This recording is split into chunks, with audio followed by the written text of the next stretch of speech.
cooks him ham and hoe cakes at 5:30 every morning.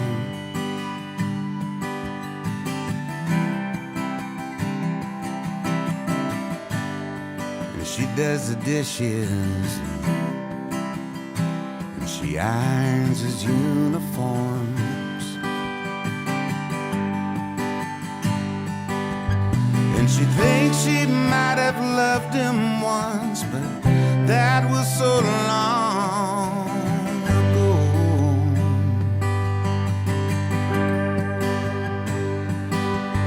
And the rain pours down like a holy waterfall over the Gulf of Mexico.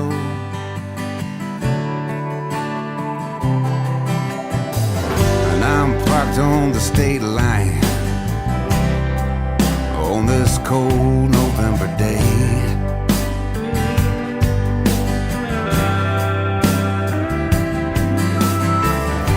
And pretty soon I'll be a driving fool somewhere down old Hank's lost highway. Then I hear a voice from my soul's core saying, freedom's just a metaphor. You know you got nowhere to go. You got nowhere. There you go, Russell Carter. Does that look okay? That looks amazing. How are you, Russell? Where are you coming I'm from? great. Doing really good. So where are you? Wonderful. In Miami or? Nashville. And you're in Georgia? In Atlanta, yeah. In Atlanta, fantastic. And of course, for my audience, Russell Carter, festival producer for 30A, an artist manager as well for bands like the Indigo Girls. First of all, Russell, congratulations on a wonderful year for you. I mean, after the turmoil of 2020, 2021, this year seems like everything was at hyperspeed, and you just rocked it and rolled it, man. How was the year for you? How are you looking back at it? Extremely busy. I mean, what happened, I think, in this past year is certainly everyone I represent, but I think virtually every artist in the world wanted to hit the road and make up for lost time. So, venues were very busy. Agents were just in hyperdrive. Managers, very busy. Artists out on the road working harder than ever. It's, for the consumer, there's more music available, live music, probably than any year in history. I mean, just about anybody you wanted to see, you could see them. So, absolutely, Russell. And since you bring the point forward, I mean, of course, we're going to talk about 30A, January 30th through 16th, 30A Songwriter Festival.com. So much to talk about there. But since you bring the point, let me ask you about the live, challenges this year, because, there's been some unique challenges. Like you said, there's rising costs, inflation. You can't find truck drivers, shortages of some stuff. Some ticket sales are slow. As an entrepreneur, Russell, and you're also a great entertainment lawyer for many years, what are your thoughts on some of these unique challenges right now in the live industry? Well, there's nothing you can do but wade through it this year. I mean, things are going to have to equalize over time. But I mean, you touched on 3 out of 30 challenges. I mean, and you're right on the point. I mean, trucks, how about buses? It's very difficult to find buses. And when you get one and there's a phone call came through. There's so many, issues with buses, and for all artists, from just starting out on a bus to people that have been on a bus for 25 years. It's just one of the challenges. And, every artist who's been on the road has a bus story to tell. But you just put up with it. You have to be patient this year. And it's tough because everybody's working so hard. Next year, everybody's gonna have to take some time off at some point. And then things will get back to normal, I think. Right. In a normal year, maybe 60% of the artists in the world tour the others are making a record or have some downtime or whatever. And this year it's just everyone is out there. Yeah, And that'll change. But you're right. absolutely. I mean, there are issues with ticket sales in some markets that it wouldn't be the case if there weren't more supply than there is demand. And it's not like people have lost any interest in music. There's plenty of demand. There's just an extraordinary amount of supply right now. True. That's a great point. But, that just means you have to spend more time marketing and promoting and, doing the nuts and bolts things. It's a little more effort to make it work. So. And that's why, you're Russell Carter and you're leaving such a mark in music. And one of the things you're doing, Russell, segueing to the festival is, you're creating something really special down in Walton County. I mean, it's a music lover's dream, Russell. I mean, is this what you always envisioned for the area? The potential to be like a Floridian New Orleans, like a musical mecca, especially in the winter? Let me just give you some history on it.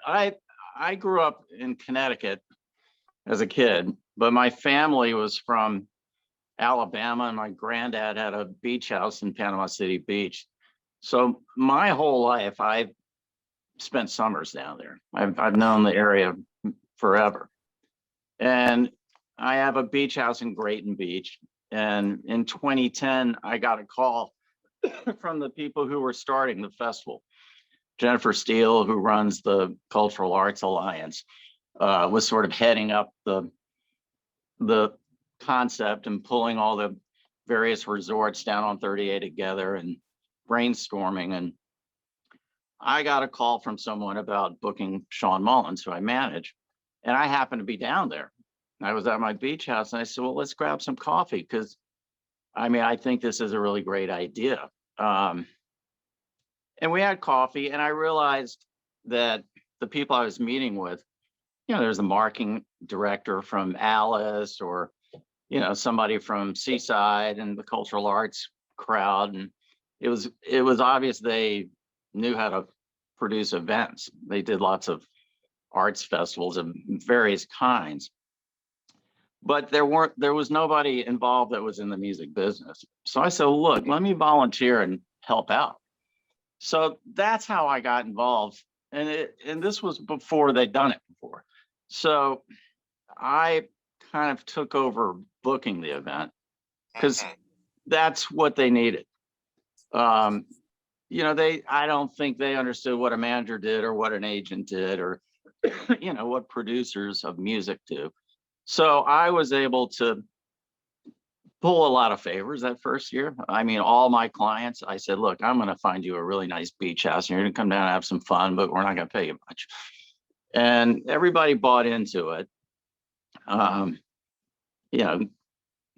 The Indigo Girls came down and stayed in beautiful homes in Alice Beach. And, I think they almost froze to death, but, they put on sweatshirts and gloves and took off their gloves to play guitars. And we staged it on the beach, and there was a wind blowing water up from the Gulf onto guitars and stuff. It was, we moved away from the beach after the first year. But anyway, that's how it all started.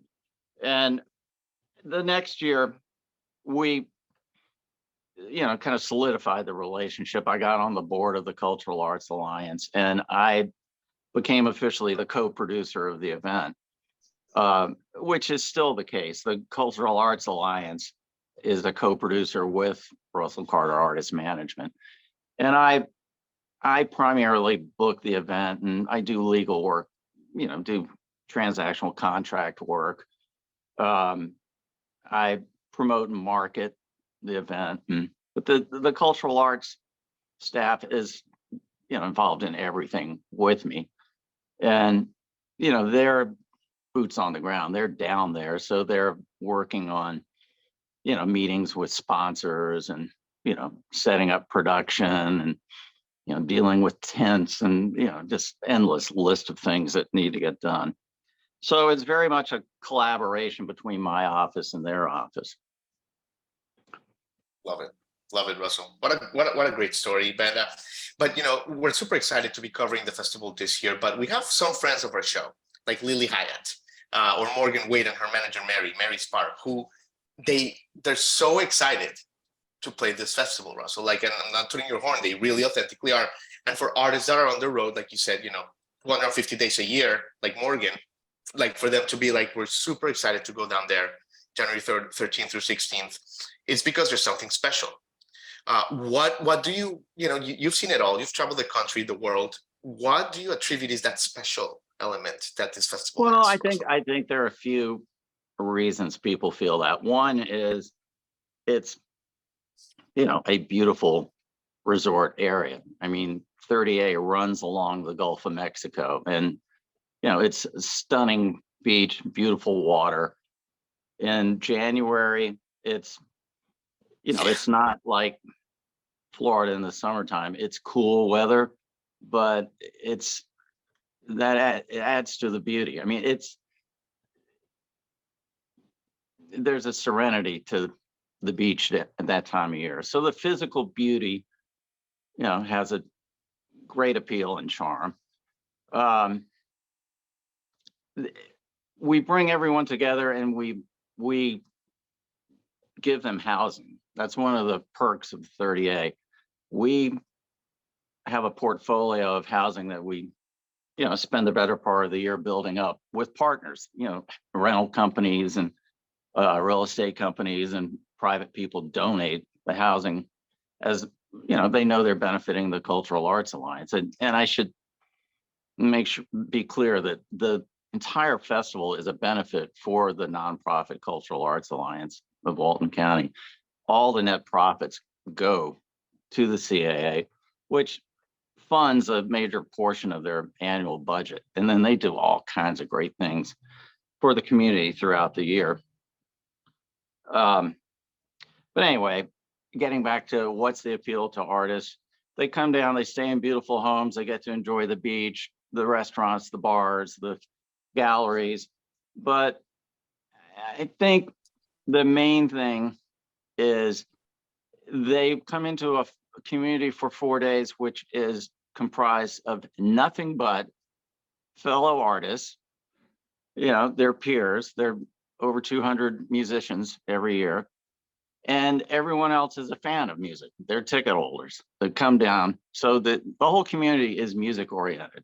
It's kind of like being in, an Olympic village, in Austria, and no matter where you go, you're talking sports and you're, hanging out with athletes. But love that. 30A, it's all about music.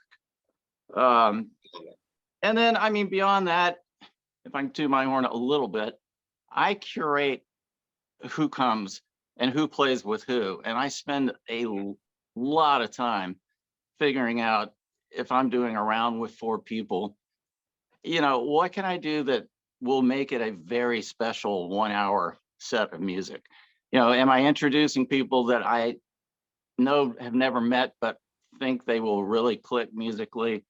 Am I pairing, blues artists that play different instruments that can really jam? Am I introducing a new artist who clearly is talented but very new, putting them with a veteran so that a mentor thing can be going on? I mean, there's something, I try to make something unique about every round that we create. And, most of the time it works really well. Once in a while I get a note, don't put me with so-and-so again. I didn't like that, but that's very rare. Russ, I mean, the lineup, I mean, it's fantastic. I love it. Jim Blossoms, Yola's also been on our show. Also, I mean, Steve Earle, right. John Paul White, Sean Mullins, you mentioned, and I mean, it's a whole list. We could spend 20 minutes talking about it. But yeah, to your point, it is absolutely curated. I mean, you did a magnificent job. There's everything from up and comers to established to everything. It's wonderful. I mean, you mentioned Lilly and Morgan. I mean, super talented, both of them. Lilly played a couple of years, 2 or 3 years ago, and I think she has a new agent. And he called and I said, yeah. And I caught up on what she'd been up to, just going online. And like, I think, she's just blossomed into this super talented writer and performer. And she just got married. Her performances are she's just leaps and bounds. And I mean, she started out great, but I mean, she's just turned into a very unique and, very talented writer and performer. And, Morgan, I mean, she's got to be everyone's favorite new artist right now. Like, she's just exploding. And, right. I was driving with a friend, I don't know, almost a year ago. And she was saying, you got to hear this record. And she pulled it up on Spotify through her radio. We were headed somewhere. And I mean, we listened to her whole record at that point. And I said, yeah, we got to get her for 30A. So I booked her really early this year. And her agent, I mean, just said, listen, she's going to explode. Take my word for it. And of course, every agent says that about everybody. But I mean, he was so right. And I mean, just like in the Atlanta market, she was playing Eddie's Attic, which is 150 people. Right. And then they put up a show in Buckhead at a 1,500 seat venue and it blew it out. And then they put up Tabernacle that's 2,500. And she's going to do something big this summer in Atlanta. So, and Atlanta's not unique. That's going on with her everywhere.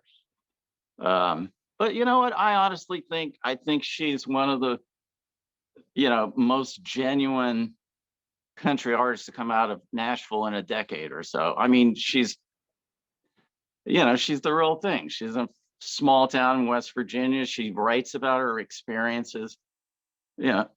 She's got a great voice. She's a charismatic performer. I mean, I'll be honest. I was at Americana Fest.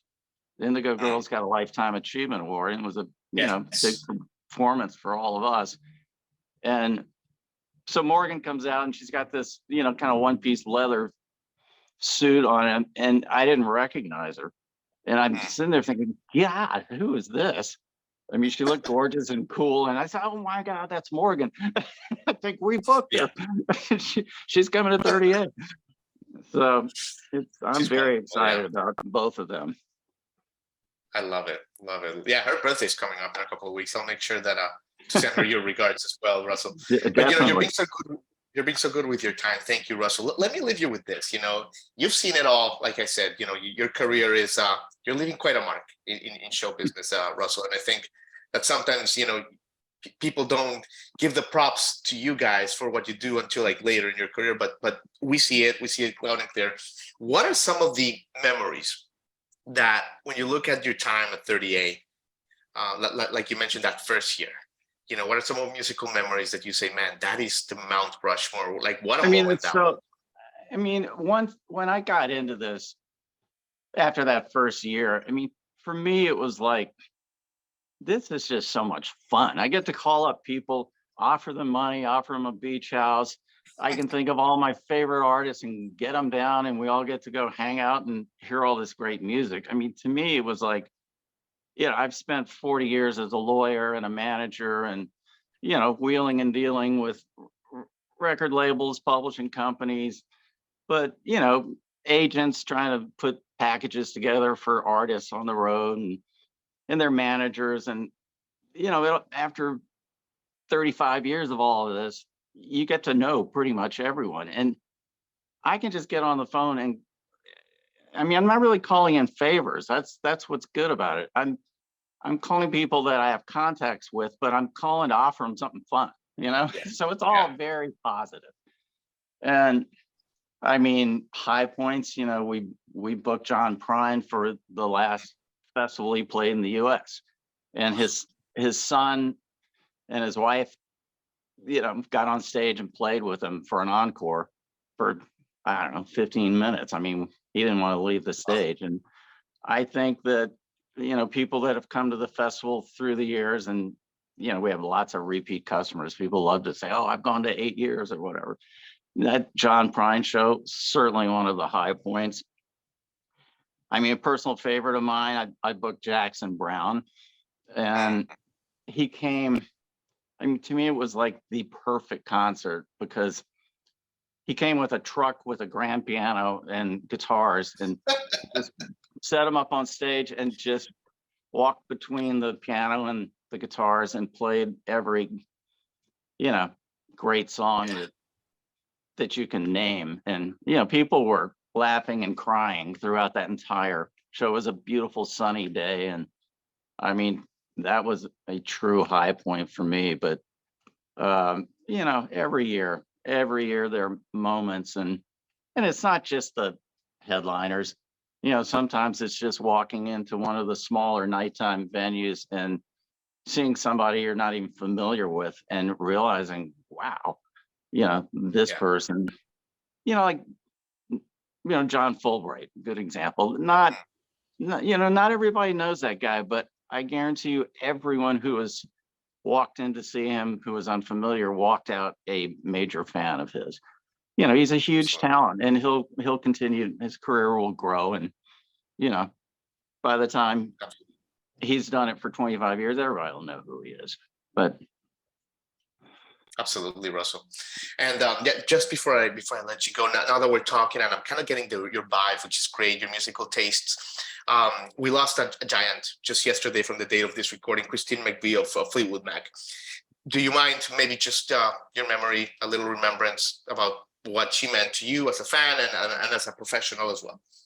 I mean, I loved Fleetwood Mac. When I was a freshman in college, I got turned on to that band, sitting around in dorms, partying. And I had some friends from Chapel Hill, grew up in Chapel Hill, and they were real muso guys. And I go hang out and listen to music. And, we listened to early Fleetwood Mac. Back, this was like 1972, I guess. But she was always my favorite in the band, like through all the various combination of players who played in Fleetwood Mac. To me, Christine, her vocals and her vibe and her piano kept that band like coherent. Other people came, maybe it was a blues guitarist, or it was, a pop writer, or, the various kinds of players they added and subtracted through the years. She was the constant, I thought. Spare Me a Little was the first Christine McVie song I fell in love with, but over and over on Tusk, I would say that's my favorite Fleetwood Mac song ever. And there's so many brilliant songs. That's a big statement. But that is the perfect Fleetwood Mac song. It's a sad day. Obviously, she passed away.